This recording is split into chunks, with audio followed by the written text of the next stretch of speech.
I suppose it makes sense that it took a company looking at the future of motorcycling to focus on giving us a Supermoto. I mean, they are the best kind of motorcycles, right? Bias? What bias? Okay, all jokes aside, it is pretty cool that a company as small as Zero brought us a Supermoto, especially since the high torque and short-range nature of electric bikes make something like the FXS a nice fit. I got a chance to ride the FXS when they launched the bike last January, where I had overall mixed feelings about it. The controller Zero uses to manage the power has been dull to keep you from looping the thing, but in doing so it loses some of that brap attitude. It's difficult to use the throttle to manipulate the suspension and, while the torque is there, it definitely doesn't feel anything like 70 pound-feet of torque from go. During the launch, I mentioned how interesting it would be to get the bikes on a track for some testing and, to my surprise, the nice people at Zero took my advice and brought a bunch of their bikes down to Adams Motorsports Park in Riverside, California, where FXS Supermoto runs their weekly schools. They were accompanied by the team from Hollywood Electrics and their fully prepped Zero FXS race bike. My love for flogging old and beat-up Suzuki Drive Z400S at Adams is well documented, so I was excited for the chance to ride something different on what felt like home turf. However, I have to admit that I went into the test with pretty low expectations as the FXS didn't give me much of the Supermoto experience on the street. For the morning sessions, I started on the stock FXS, with the engine braking and regenerative deceleration cranked all the way up to get as much braking out of the bike as I could to help mimic kicking it down a few gears coming into a turn, and the power cranked all the way up. Fortunately, Zero brought a charging station and some extra batteries with them. While Zero's FXS provides a different experience than riding a traditional Supermoto on the track, that doesn't necessarily mean it's a slower one.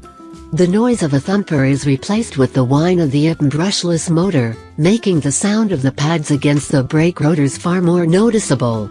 Shifting markers and cues are completely tossed out the window which, while it should make for a less involved ride, drastically changes how the brakes are used. Zero's mimicked engine braking doesn't come close to providing the same feeling as dropping down a few gears, which means you have to get on the brakes much harder and use the rear brake far more often. The power comes on better than the Dr. ZS I'm used to riding, and the delivery is certainly far smoother, which takes some of the drama out of fast transitions, although those two feel altogether different. Electric motorcycles carry so much of their weight in the battery that they feel dramatically different when you swing the bars from side to side. Transitions feel slower and require more effort, though smoother without the chassis being as upset by imperfect fueling and gear changes. The Zero FXS was actually more capable than I expected it to be, with the real chink in the armor coming from the Diablo Rosso 2 tires. With a 140/70-17 in back and 110/70-17 up front, you run out of tire and lean angle really quickly compared to a wider and grippier tire like the Dunlop Q3S we run at Adams most of the time. Later in the day, I got a chance to take Hollywood Electric's Pikes Peak race bike for a spin.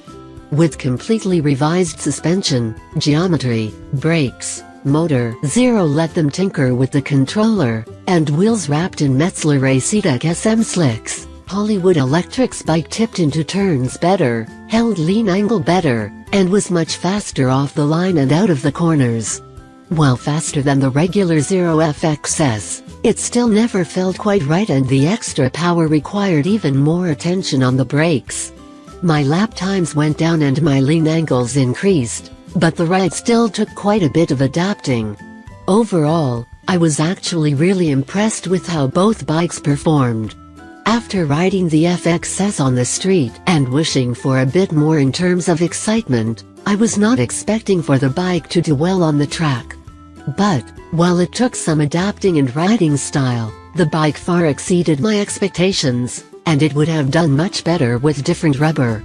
I'm still not ready to trade any of the gas bikes I lust after for an electric in the garage of my dreams, but they're getting closer with each update and each year's release. And I expect that will change soon. Companies like Zero will only get better at mimicking the addictive qualities of an ICE bike and opening up the available power and torque. With battery technology continuing to advance, and smaller, lighter units being made available, the future of electric motorcycles seems exceptionally bright. And I'd expect Zero to be there for the fun that's sure to ensue.